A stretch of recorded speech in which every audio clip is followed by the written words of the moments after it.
Fala galera, beleza? Tranquilo? Então eu sou o Edson, o seu professor de filosofia, e eu tô aqui hoje para a gente falar um pouquinho sobre a filosofia iluminista, pessoal. Mais precisamente sobre o projeto filosófico que os iluministas vão trazer à tona aí a partir do século XVIII. Quando a gente fala de iluminismo, a gente fala também esclarecimento, né? Mas é importante a gente entender que esse esclarecimento, esse modelo de esclarecimento proposto pelos iluministas, vem desde a Antiguidade Clássica, beleza?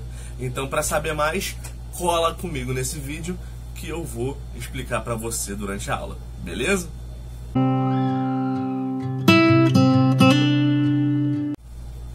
Então, pessoal, basicamente falando, né, quando a gente usa o termo iluminista na história, na filosofia, nós estamos usando ali de uma maneira muito pontual, muito específica, né? Nós estamos falando precisamente sobre um movimento intelectual filosófico do século XVIII, né? A partir ali de meados do século XVIII, que vai modificar a estrutura do pensamento contemporâneo, né? Que vai lançar novas diretrizes para o pensamento, para a produção de conhecimento, né?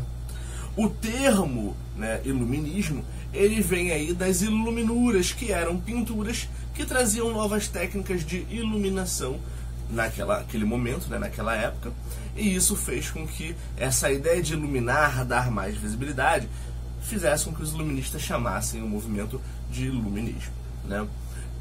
Esse movimento chamado iluminismo, ele traz aí a prerrogativa de esclarecimento das sociedades, de trazer conhecimento, ou seja, trazer a luz para esclarecer a humanidade através da razão. A razão seria essa luz que tiraria a humanidade do obscurantismo, pessoal, né? Ou seja, das trevas, né? O projeto que fez com que a Idade Média fosse conhecida como Idade das Trevas. Beleza? É aí que vai ficar conhecida aí a Idade Média com esse termo, porque ela vai estar ligada a uma religiosidade muito profunda, né? O período medieval europeu, ele é estritamente um período cristão, né? Quando nós falamos de filosofia, né? Quando falamos de produção do conhecimento. É um período em que a Igreja Católica, além de crescer bastante, de criar as suas estruturas, ela domina o controle sobre o conhecimento, né? Domina o comportamento social. Então, se desprender dessa visão religiosa, dessa ótica de superstição, tá bom? Ou seja, de superestimar uma entidade religiosa, para fugir dessa ótica é preciso abandoná-la e aderir à razão como fonte de explicação do mundo. Isso é fugir da Idade das Trevas, isso é trazer o esclarecimento que o iluminismo se propõe, tá bom? Mas o iluminismo, ele traz uma mesma percepção que veio lá com o Renascimento, com o movimento humanista do século XV e XVI, que é resgatar, né, os valores greco-romanos, né, os valores clássicos, né, trabalhando com a racionalidade, que é a base do iluminismo, né? A prerrogativa básica do movimento iluminista é o uso da razão filosófica. A razão, ela deve nortear as explicações de mundo, ela deve nortear a produção do conhecimento, não se baseando mais nas superstições, no misticismo religioso, tá bom? E muito pelo contrário, baseando-se então na visão empírica do mundo, observar e explicar a natureza pela própria experiência humana com a natureza, na natureza, tá bom? Muito baseado ali no que trouxe o Renascimento e o humanismo, no que trouxe a Revolução Científica do século XVII, né? O iluminismo, ele vai beber dessa fonte, o iluminismo, né? Ele vai beber desse ambiente, né? Ele vai consumir desse ambiente que está crescendo, né? Está em ascensão ali da produção científica, da racionalidade, tá bom? Isso é muito importante, né? Porque o próprio Kant, né? O Immanuel Kant, que a gente acabou de estudar, ele vai falar isso, né? Que a busca da razão como um norte a ser seguido, né, pela produção do conhecimento, ela é a fuga do obscurantismo dos tempos anteriores, tá bom?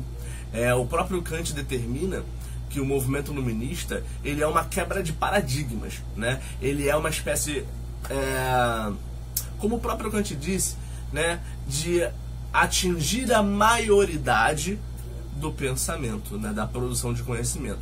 Até então, até o movimento iluminista do século XVIII, para o Kant, o mundo vivia a minoridade, né? Vivia uma condição de inferioridade da produção de conhecimento, né? Do intelecto humano. E a partir de agora, esse intelecto humano atingiria a sua maioridade. Dentro de uma visão bastante progressista, né? O iluminismo ele vai trazer uma visão muito progressista, o caminho para o progresso, né? Através do uso da razão, do uso da ciência, a ideia de uma sociedade universalista, né? Universal, em que todos vão caminhar para o mesmo sentido, né? Desenvolver o conhecimento, aprimorar a percepção da natureza, né? Os domínios técnicos sobre a natureza, né? A criação de instrumentos, tecnologia, né? Para dominar a natureza, o uso da natureza, tudo isso a partir do princípio da racionalidade, né? Esse princípio levaria a um progresso, a uma linha de evolução das sociedades, né? É muito complicado, né? É muito complicado a gente trabalhar só nessa linha, eu vou dizer já o porquê, né? Mas a gente pode pegar aí alguns filósofos importantes, né, para a história do iluminismo, da filosofia iluminista, enfim, como o próprio Kant, né, que vai falar aí sobre o seu imperativo categórico, ao contrário da moral utilitarista do Stuart Mill, que a gente também já estudou aqui, né? A gente pode pegar os dois, né? Tanto o Kant como o Stuart Mill, como os utilitaristas, como dissidentes do iluminismo. Nós podemos pegar aí Jean-Jacques Rousseau, né? Que vai falar aí sobre a origem da desigualdade entre os homens, dentro daquela filosofia contratualista que a gente também já abordou. Nós podemos pegar aí o Conde de Montesquieu, né, que ele vai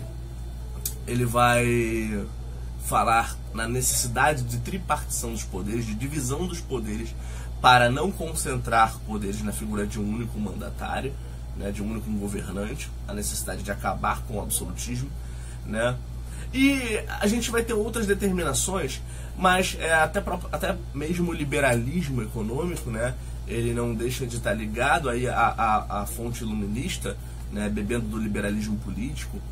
Agora, o que a gente deve entender é que o grande instrumento que o iluminismo traz, que esses filósofos iluministas trazem, que vai concentrar essas informações, uma nova forma de observar o mundo, né, de você transformar o mundo, tudo concentrado no mesmo espaço, é a enciclopédia, né, que vai ser encabeçada pelos filósofos de Diderot, Denis Diderot e d'Alembert, né, que vão encabeçar esse projeto, mas que esse projeto vai ser abraçado por toda essa galera filosófica, né, toda essa rapaziada iluminista, tá bom?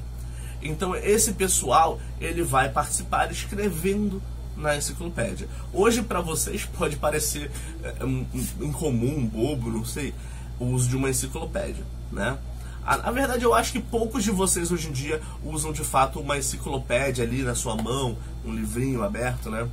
Mas vocês usam enciclopédia sem saber, sem perceber pelo menos, né? É só a gente observar para a própria internet. Gente, eu costumo dizer que a internet ela é uma grande enciclopédia, se não a maior enciclopédia de todos os tempos, né?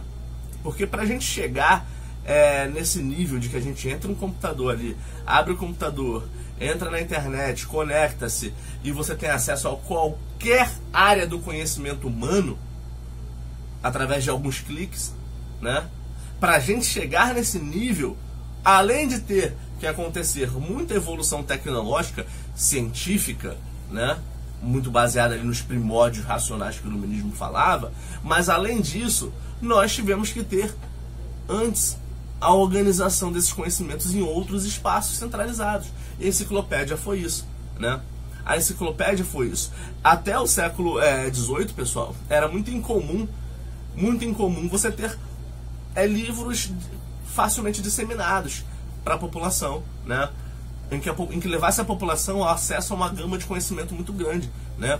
Boa parte das populações, das sociedades, eram, naquele momento, analfabetas, não eram letradas. Então a enciclopédia se torna um instrumento revolucionário, né? Na palma da sua mão ali, em 17 volumes, claro, você vai ter uma gama de conhecimento, de todo o conhecimento humano adquirido até então. Então é um instrumento revolucionário. E de lá para cá, a enciclopédia se repaginou o tempo inteiro, né? Eu mesmo cheguei a estudar com enciclopédia, né? Mas a internet hoje é a nossa grande enciclopédia, né? Aqui para nós, eu costumo brincar que o Google, ele é apenas o índice, né? Que te direciona para uma outra página da internet aonde está o conteúdo que você quer, né? Então o Google é apenas o índice, né? Não só a página da Google, estou falando aqui o nome da empresa, mas enfim, não só a página da Google, mas da Bing, da Yahoo, de vários outros instrumentos de busca, são apenas o índice, né? E a internet em si é a sua grande enciclopédia. Mas dentro da internet nós temos algumas enciclopédias, como a Wikipédia, por exemplo, questionável, mas enfim, tem lá a sua qualidade também, e várias outras enciclopédias que nós podemos ter acesso para reunir esse conhecimento humano, tá bom? E a gente chega nesse nível tecnológico com muitos fatos, muitos eventos históricos, né, que contradizem um pouco esse legado da filosofia iluminista, pessoal. Esse legado progressista que eu falei anteriormente, esse legado de uma sociedade universal, né, que caminhou para o progresso, para a felicidade social, né, a felicidade geral humana, é bastante questionável, né? Alguns intelectuais, inclusive, dizem que o projeto da filosofia iluminista falhou. Ele faliu. Ele não é válido mais hoje em dia, né? Questionável, porque a gente ainda encontra alguns elementos do projeto da filosofia iluminista presentes na sociedade de hoje, tá? Principalmente a valorização da razão. Já parou para pensar como a ciência, ela representa um norte, pessoal? Representa um norte para a produção do conhecimento hoje em dia? Você já parou para pensar nisso? Ah, te peguei agora, né? Pois é, pessoal. Pois é. Então, esse norte, né, da produção científica, a ciência é um grande norte para o nosso pensamento, estabelece verdades, isso é questionável, né? A ciência mesmo não diz que ela estabelece verdades imutáveis, muito pelo contrário. A ciência, e eu já falei isso em aula anterior aqui, a ciência, ela estabelece como premissa inicial o questionamento, né, das próprias teorias já difundidas, né? E a partir desse questionamento, novas experiências são desenvolvidas para refutarem ou para concordarem com as hipóteses traçadas pelos cientistas, né? A ciência se produz a partir dos questionamentos, né? Então a ciência não produz verdades imutáveis. O misticismo religioso, a gente acabou imprimindo ele na ciência de uma certa maneira, né? O misticismo religioso, ele trabalha com essa questão das verdades imutáveis, né? A religião diz que isso é verdade, então isso está pronto, é um conhecimento posto, não é questionável. A gente transfere esses sentidos para a ciência, né? E a gente utiliza isso como verdade imutável até hoje, né? Mas até olhando para as religiosidades, nós não perdemos o misticismo das religiosidades. Se o iluminismo lá atrás falava que as religiões, o misticismo, né, a superstição das religiões precisava ser abandonada para atingirmos essa racionalidade humana, esse progresso, né? Nós não fizemos isso, muito pelo contrário, nós nos prendemos cada vez mais ao misticismo religioso.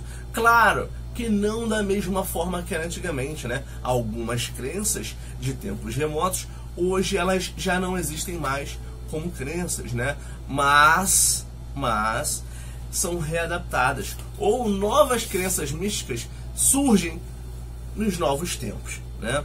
Porque afinal a cultura, ela é uma coisa mutável, né? A cultura se transforma, os elementos culturais, eles mudam com o tempo e com as sociedades, né? as diferentes sociedades no espaço. Então, pessoal, nós precisamos entender que muitos dos costumes que parecem antiquados para a gente, hoje ainda são praticados, né? Por exemplo, nós tivemos casos recentes aí, de pouquíssimos anos atrás, pessoal, de pessoas sendo linchadas por conta de preconceito religioso, né? De acreditar que aquela pessoa, ela pratica bruxaria. Oh, meu Deus, que coisa medieval! Não é possível que no século XXI ainda se pratique uma coisa lá do século XII, IX. Pois é, ainda assim, ainda se praticam, né? Muitas guerras com motivações religiosas. Ah, peraí, professor, isso é coisa lá da Idade Média também. Não. Engana-se você, meu querido ou minha querida. Ainda hoje nós temos muitas guerras com motivações religiosas, tá bom? Não faltam eventos, pessoal. Se a gente for pensar no avanço técnico-científico, no avanço tecnológico, né, que a racionalidade proporcionou inicialmente, né, para a gente, nós vamos pensar quantas coisas nós criamos, né? Olha aqui, essa aula agora está acontecendo com uma gravação, é uma aula remota, né? Eu estou gravando esta aula agora, né, através de diversos instrumentos tecnológicos, desde a iluminação, a gravação do vídeo, a gravação do áudio, né? Vários instrumentos tecnológicos estão sendo utilizados para essa aula acontecer, e vocês vão assisti-la depois em qualquer outro lugar, totalmente remoto, distante de mim, uns mais perto, outros mais distantes, e cada um vai ver no seu tempo. Uns vão ver logo quando eu postar, outros vão ver essa aula apenas em outro dia, né? E isso é permitido pela tecnologia, mas essa mesma tecnologia também é utilizada, por exemplo, para matar muita gente, para provocar novas guerras, né? Então ela também é utilizada de uma maneira danosa, usada aí para o exercício bélico. Ou seja, é um questionamento que nós podemos fazer dessa razão, né, como um projeto universal, né, dessa ciência usada como um progresso, dessa razão científica vista numa linha progressista, né, numa linha evolutiva, porque nós não atingimos esse progresso, então, né? Algumas práticas que nós podemos intitular como medievais ou práticas antigas, elas ainda estão presentes na nossa sociedade, né? Com tanta tecnologia, hoje nós vemos comunidades passando por problemas de saneamento básico, problemas que são comuns aí há séculos e séculos atrás, né? Problemas que são aí muito remotos. E nós vivemos hoje falta de saneamento, falta de abastecimento de água, de energia elétrica. Hoje, inclusive, somos uma sociedade muito dependente da energia elétrica. Essa aula não estaria acontecendo se a energia elétrica eu não tivesse aqui, tá bom? Então isso serve para vocês pensarem que esse projeto da filosofia iluminista, ele é um projeto do século XVIII, né? Onde os iluministas estão olhando para o seu tempo e olhando para o tempo retrógrado. E avaliando em comparativo, eles estão traçando uma quebra de paradigmas. Sim, muito interessante, muito importante, fundamental, eu diria, para esse avanço tecnológico, para esse avanço científico, mas que nós precisamos pensar os sujeitos inseridos em seu tempo, né? E hoje, por mais que hajam permanências tanto históricas quanto filosóficas do projeto iluminista, hoje nós vivemos numa sociedade com muitas mudanças, né? Existem permanências e mudanças, o que é comum ao longo das transformações históricas, tá bom? Mas esse projeto, ele é hoje questionado por alguns outros pensadores, como um projeto hoje que teria falido. A gente vai discutir isso mais à frente. Nas próximas aulas nós vamos falar sobre esses possíveis autores, tá bom? Por hoje é só, beijo nos corações de vocês, fiquem bem, pessoal. Ah, galera, importantinho, olha só, fica em casa, galera, mantenha as medidas de restrição, tá bom, de isolamento, a pandemia ainda não acabou, né? É difícil até dizer se a gente está vivendo uma segunda onda ou não, porque ela simplesmente não parou aqui, mas os números de casos estão aumentando, tá bom? Então, para a sua segurança e para a segurança de todos nós, mantenham-se em casa, saiam apenas para o necessário e quando sair, protejam-se. Protejam-se, tá bom? Juntos, mesmo que distantes, nós vamos seguindo com as medidas, vamos mantendo as nossas saúdes e vamos seguindo os protocolos. Quem sabe, logo logo a gente volta a se encontrar presencialmente. Beleza? Grande abraço, pessoal. Beijo nos corações. Fui!